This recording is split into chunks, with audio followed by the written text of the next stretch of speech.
C'est une étude qui a fait beaucoup parler d'elle ces derniers jours. ChatGPT générerait une immense dette cognitive. Pour faire très simple, l'utilisation quotidienne et systématique de ChatGPT nous diminuerait cognitivement. Par exemple, 83% des utilisateurs intensifs de ChatGPT n'étaient pas en mesure de citer leurs propres essais écrits quelques minutes avant. Ce que nous apprend cette étude, c'est que ce n'est pas l'utilisation ponctuelle de ChatGPT qui est dangereuse, mais l'utilisation sur le long terme. Les utilisateurs intensifs de ChatGPT ont dû, pour l'étude, écrire et raisonner sans IA. Ils ont performé très nettement moins bien que ceux qui n'ont jamais utilisé d'IA. Pour aller un peu plus loin dans le détail, les scans EEG ont montré une baisse des ondes alpha associées à la créativité et bêta associées à la pensée active chez les utilisateurs intensifs de ChatGPT. Et le problème de cette dette, c'est qu'elle tend à s'accumuler à mesure qu'on utilise uniquement ChatGPT. Je cite l'étude, les utilisateurs de ChatGPT présentaient le plus faible engagement cérébral et avaient systématiquement des performances inférieures au niveau neuronal, linguistique et comportemental. Au fil des mois, les utilisateurs de ChatGPT devenaient de plus en plus paresseux à chaque essai et recourant très souvent au simple copier-coller à la fin de l'étude. Et l'étude conclut sur un paradoxe très intéressant, l'IA vous rend 60% plus rapide pour accomplir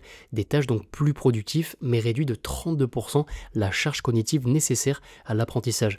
Vous gagnez donc en productivité, mais votre cerveau s'affaiblit. Et donc, comment remédier à ce phénomène? L'étude précise que si vous avez une base cognitive solide et que vous utilisez l'IA pour seulement amplifier vos capacités, vous allez montrer une connectivité neuronale importante, ou plutôt un niveau minimum de connexion pour maintenir votre cerveau actif. Donc en théorie, si vous maîtrisez votre sujet et que vous faites l'effort de réfléchir à chaque interaction, vous limitez les dégâts. Mais pour avoir testé cette méthode entre guillemets, ce n'est absolument pas suffisant. Je vous donne donc mes solutions basées sur mes observations et mes recherches de ces dernières années et je vous le précise, mes conseils sont à remettre en question et à améliorer. Je ne suis pas expert dans ce segment. Alors il faut que vous considériez à partir de maintenant l'usage de votre cerveau comme un sport ou plutôt comme un muscle. La solution, c'est qu'un jour sur 2 ou sur 3, étant donné que vous avez gagné beaucoup de temps et de productivité avec ChatGPT, vous demandez à ChatGPT de vous questionner et de vous créer des problèmes basés sur vos interactions précédentes. Étant donné que je lui pose beaucoup de questions sur du back et du front, c'est pas un domaine qui va challenger mon cerveau.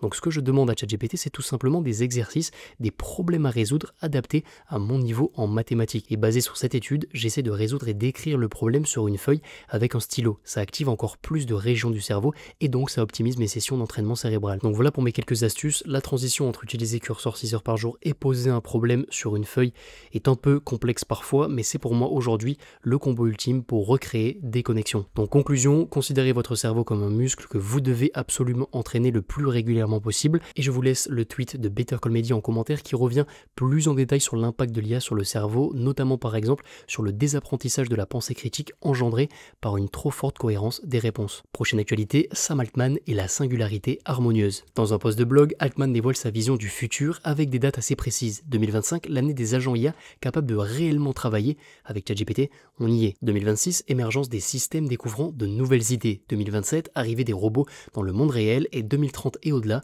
intelligence et énergie deviennent extrêmement abondantes. Altman parle d'un seuil décisif franchi récemment par ChatGPT. ChatGPT est déjà plus puissant que n'importe quel être humain ayant jamais vécu. Altman prédit également que les gens avec des idées, ces personnes qu'on avait tendance à moquer dans la tech pour avoir des concepts sans réel background et équipe technique, vont devenir les rois de demain. Mais selon lui, un nouveau contrat social sera indispensable. Le nom American Equity Fund. Le principe, redistribution chaque année aux citoyens des dividendes générés par des entreprises. Suite aux propres études menées par Sam Altman sur le salaire universel, je n'adhère pas vraiment à cette vision. Je pense que les progrès et la croissance réalisée grâce à l'IA permettront à tout le monde de trouver une place, mais je me trompe peut-être. Altman appelle à également accélérer la production électrique, les besoins vont être multipliés par 5 d'ici 5 ans. Si on s'arrête là, sa vision du futur ne comporte aucun danger pour l'humanité, à part potentiellement ce que je vous disais juste avant concernant une perte de nos capacités cognitives.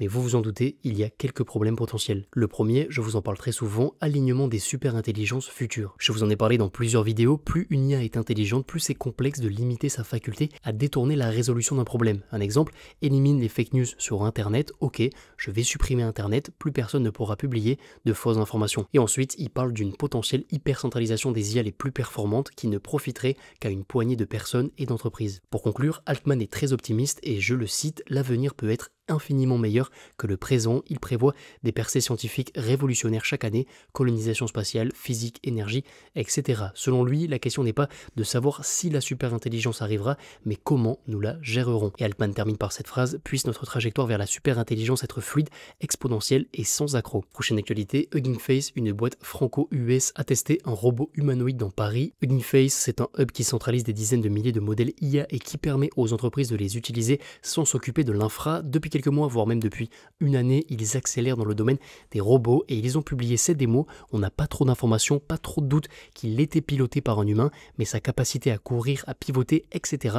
est très impressionnante. Et si le domaine de la robotique vous intéresse, je vous invite à mettre sur pause pour analyser cette infographie très intéressante qui associe les grandes entreprises US et leurs partenaires dans le domaine de la robotique. Prochaine actualité, OpenAI décroche un contrat avec le gouvernement américain, très intéressant. C'est à ma connaissance une première pour l'entreprise de Sam Altman et j'espère que Mistral signera des contrats similaires très prochainement. Et toujours du côté d'OpenAI, le Playground OpenAI intègre désormais un mode natif pour améliorer vos prompts. Prochaine actualité, Meta passe la seconde et a bien décidé de devenir un leader de l'IA. En quelques jours, on apprend que Meta proposerait jusqu'à 100 millions de dollars en bonus de signature aux meilleurs talents d'OpenAI, 25 millions de dollars à la signature et 75 en actions. C'est absolument record dans le domaine de la tech. Et Meta a fait l'acquisition de 49% des parts de Scale AI, un géant de la donnée. Je vous ai parlé de records dans le domaine, mais vous allez voir qu'OpenAI et toutes les autres boîtes tech font la même chose, mais avec souvent bien plus de subtilité. Par exemple, OpenAI a racheté la boîte de designer de l'iPhone, 6 milliards de dollars, et a récupéré tous ses employés et le designer en question,